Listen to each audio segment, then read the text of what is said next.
visi dari separasi. Separasi adalah pemisahan komponen-komponen dari suatu campuran sehingga menjadi fraksi-fraksi individual.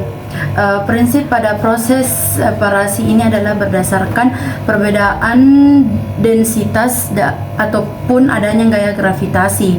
Separasi atau pemisahan dibagi dua jenis utama. Yang pertama, separasi mekanis berdasarkan ukuran, bentuk, berat jenis, sifat listrik, dan sifat magnet. Contoh metode adalah sedimentasi, sentrifugasi, dan filtrasi. Yang kedua, separasi kimia berdasarkan kelarutan dan sifat kimia lainnya. Contohnya ekstraksi kimia, desitilasi, kristalisasi, ekstrak gas, atau deporasi. Adapun tujuan dan prinsip separasi. Tujuannya yang pertama itu mendapatkan zat murni, yang kedua menghilangkan kontaminan, yang ketiga mempermudah analisis, dan yang terakhir meningkatkan ketepatan hasil.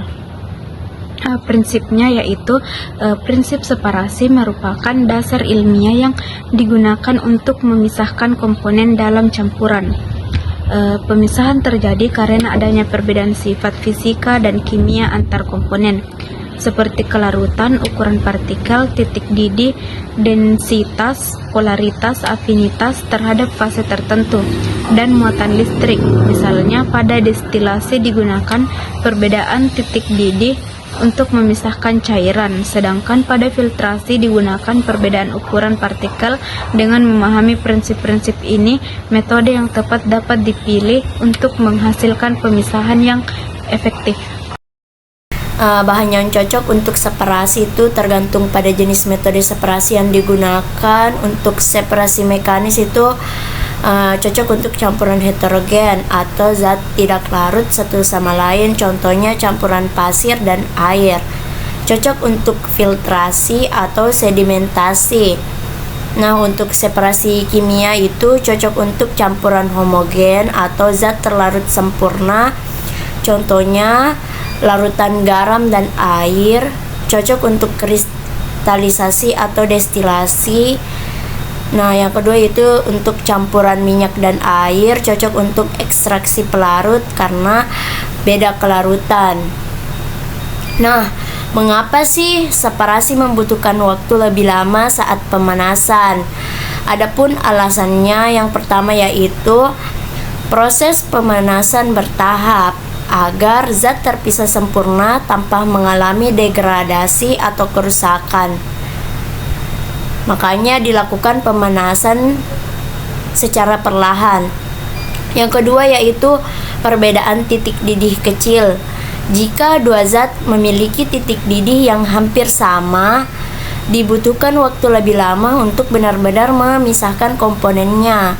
Yang ketiga yaitu keseimbangan termal. Diperlukan waktu agar seluruh campuran mencapai suhu yang merata sebelum komponen mulai menguap atau mengendap.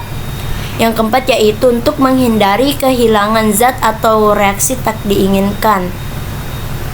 Nah, biasanya pemanasan terlalu cepat bisa menyebabkan penguapan mendadak, percikan, atau bahkan reaksi kimia baru. Selanjutnya yaitu separasi atau pemisahan campuran. Berikut beberapa metode pemisahan campuran. Yang pertama yaitu dekantasi.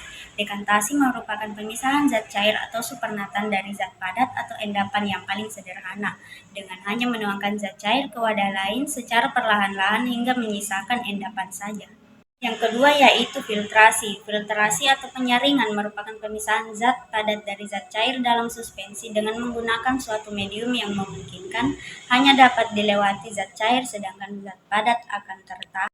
Yang ketiga yaitu sentrifugasi. Sentrifugasi merupakan pemisahan campuran heterogen padat cair maupun cair-cair dengan memutarnya pada kecepatan tinggi.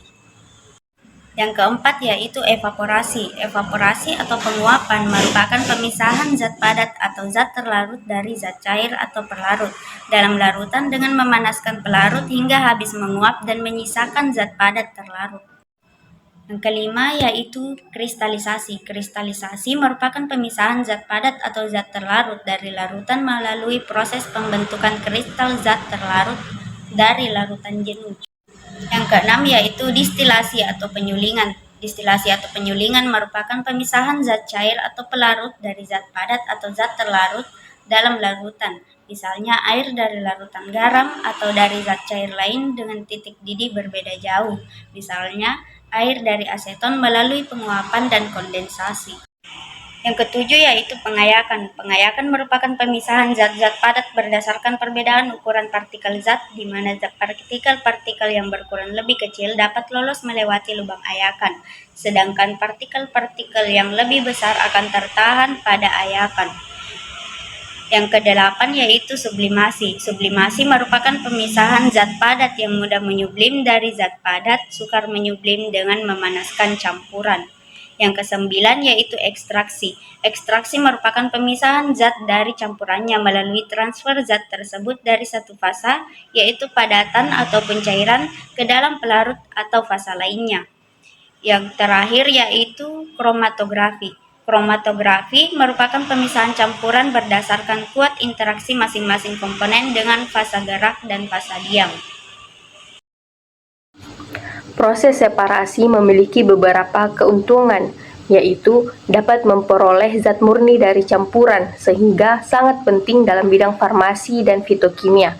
Selain itu, separasi membantu meningkatkan kualitas produk dengan menghilangkan komponen yang tidak diinginkan, serta memaksimalkan pemanfaatan bahan baku agar lebih efisien.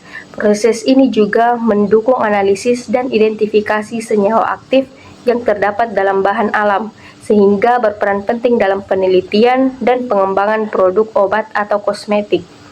Meskipun bermanfaat, proses separasi juga memiliki beberapa kerugian, yaitu biaya dan waktu yang dibutuhkan seringkali cukup besar, terutama pada metode yang menggunakan peralatan dan pelarut khusus. Selain itu, ada risiko kehilangan atau kerusakan senyawa akibat panas atau reaksi kimia selama proses berlangsung. Hasil pemisahan juga tidak selalu sempurna, tergantung pada teknik dan kondisi yang digunakan, serta berpotensi menimbulkan limbah kimia yang dapat mencemari lingkungan jika tidak dikelola dengan baik. Kesimpulannya, separasi adalah proses pemisahan komponen-komponen dalam suatu campuran menjadi fraksi-fraksi individual berdasarkan perbedaan sifat kimia dan sifat fisika. Terdapat beberapa metode separasi, termasuk filtrasi, sentrifugasi, evaporasi, kristalisasi, distilasi, pengayakan, sublimasi, ekstraksi, dan kromatografi. Masing-masing metode memiliki prinsip dan aplikasi yang berbeda-beda, namun semua bertujuan untuk memperoleh zat yang murni, meningkatkan kualitas dan kemurnian produk, serta mendukung analisis dan identifikasi senyawa.